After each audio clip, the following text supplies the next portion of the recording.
Yeah, Do you guys want to watch the part from the debate when they went at Oh, it? guys, really quick, Marco Rubio news, really quick. Yeah, he's recently pictures have surfaced from Drudge Report of him at a bunch of gay orgies and parties. Can we verify that? I'm gonna look it up. I'm gonna look it up right now. Okay. Yeah, I think we're going to we're done with this. Let's watch a little bit of it was the last Republican debate, and Cruz and Rubio took on Trump, and it was absolutely hilarious. That's 30, Trent. Is this about the repeating stuff? Yeah. This is when they started calling him out, and it was the best part of the debate by far. It's pretty entertaining. Nice. Marco Rubio's gay arrest scandal. Yeah, hold up. So it is verified? Sorry. Yeah, we can verify it. Okay. Well, that's interesting. The plot thickens. Yeah, the cock thickens. The cock thickens. Let's watch this. In the most fiery and contentious debate of the presidential primary season so far, the Republican candidates for president squared off Thursday night on everything from immigration to health care to hiring practices. Do you acknowledge that, for example, you're the only person on the stage that's ever been fined for hiring people to work on your projects illegally? You hired some workers from Poland. I'm the only one on the stage that's hired people. You haven't hired anybody. Well, in fact, some of the people he hired. Well, but hold on. I've hired tens of thousands of people over my job. You've hired 1,000 people. You've from had another nothing company, but problems from another with your country. credit cards, etc. I love when Trump does this because he's the king of problem B. Like they accuse him of totally something, irrelevant. and then he like completely changes.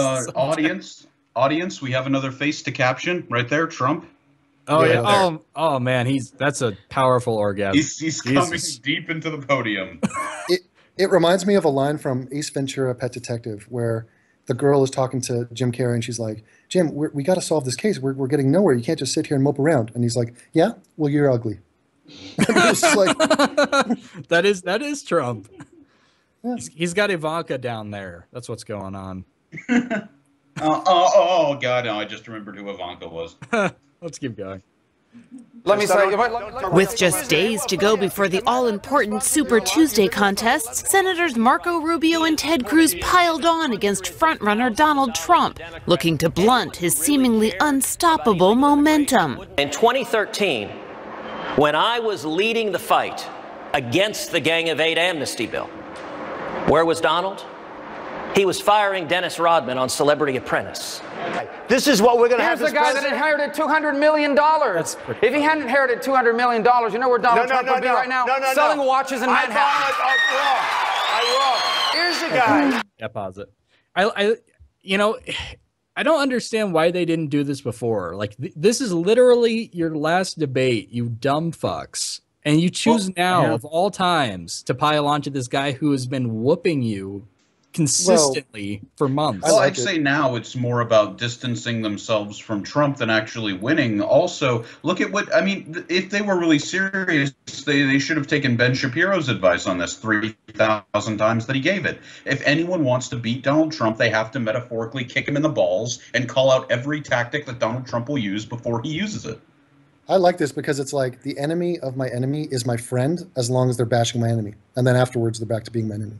Yeah. But like, the thing is, what about a radical move from Rubio and Ted Cruz? What if they decided, you know what, let's pool our resources and like we'll be our own ticket. It'll be the Cruz-Rubio ticket. Yeah, like, and then what some people suggested, like, hey, get Kasich out of there. We'll put him on the cabinet. Get Carson out of there. We'll do something for him. Yeah.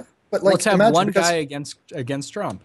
If they read the numbers, Marco Rubio, sorry. No. Go ahead, Devin. I was just like, they're on the verge of losing. Okay, they've split the vote, but if you combine their votes, they're going to beat Trump. Yes. Now I know that's a very simplistic way of looking at it, but like, it would be unprecedented. But desperate times call for desperate measures. I mean, these two, Cruz and Rubio, are just so power hungry, though. They're not going to do that. Yeah, I know. Marco Rubio and Ted Cruz both at different times have said that they would never appoint the other person as VP.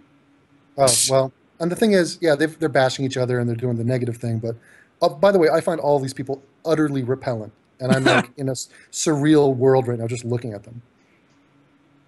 Yeah. I don't know. For me, it's more like a bunch of cartoon characters. Yeah, we have a Ken doll, we have a weasel, and an Oompa Loompa. Well, Those I are would our say that presidential candidates. Ted Cruz is more like Pepe the Frog, like a literal. Well, in personality, it's Donald Trump, but in actual physical presence, Pepe the Frog is embodied in Ted Cruz. You know what I think Rubio lacks, and this might seem minor, is Testicle. height. Oh. No. If he was taller than Trump, I think honestly things like that matter. It's sad, but they do. And like he would be seen as, well, who's this young guy? He's strong, he's tall. Look at that, wow. But instead, he's like this little fidget, and it's. It's true, yeah. Well, it's not just that; he's covered in. Yeah. He looks like a wet mop at every single debate, and he really is. He's covered in sweat, deeply drenched every 3 seconds. I feel like his ears are too big, but maybe I think that's just something about ears. If you look at them long enough, they just seem like really alien. We're objectifying Marco Rubio. There's something about Marco Rubio, and it was confirmed while watching this debate that he is the kind of guy who will laugh at his own jokes. You know, like deeply, like hilarious. Oh my God! Yeah, let's keep going. They're about to get to the really good part.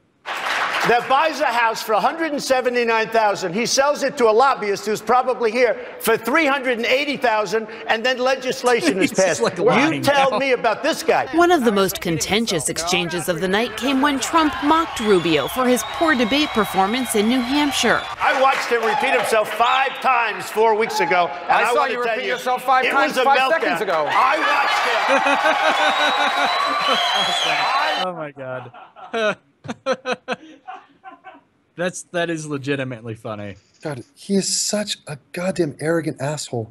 Trump. I mean, I honestly, you're not allowed to yell fire. You're not allowed to threaten violence. I honestly want to punch Donald Trump. Like, I really want to. We're advocating violence.